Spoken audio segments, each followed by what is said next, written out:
In this chapter, we're going to build a multi-tiered, scalable web application. We're dealing with a lot of advanced concepts in this chapter, and they're not going to have meaning to you unless you've already been through the other decks or you're an advanced AWS user.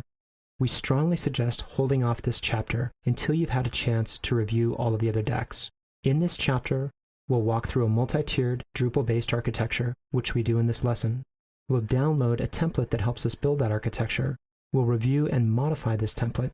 We'll use that template to build the resources, review the resources in the AWS console, and then simulate load on the application and verify the scale up and down of resources. In this lesson, we're just going to look at the architecture itself. Although the only thing really required here is the creating an account with AWS lesson, we highly suggest that you go through the entire course. In an ideal world, you want to have about 90 to 120 minutes of time at your disposal. The resources in the stack will be charged, and they take a long time to spin up. It's best if you can complete all of this chapter's courses in one sitting.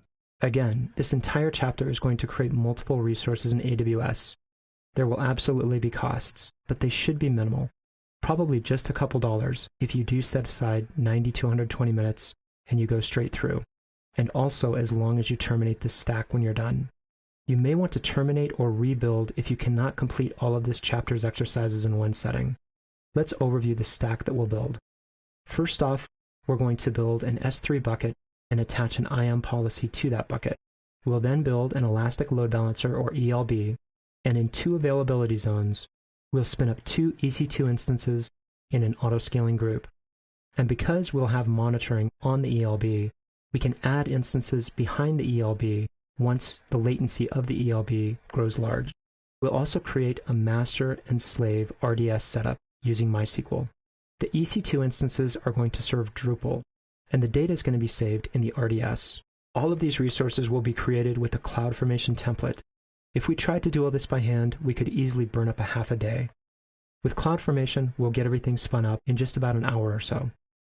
In this lesson, we learned the resources that we're going to build and how they're interconnected, and we learned how we'll build those resources with CloudFormation.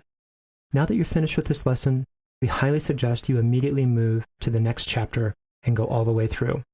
Again, this chapter is best consumed in one setting, so you don't have to create, delete, and then recreate your stack over and over.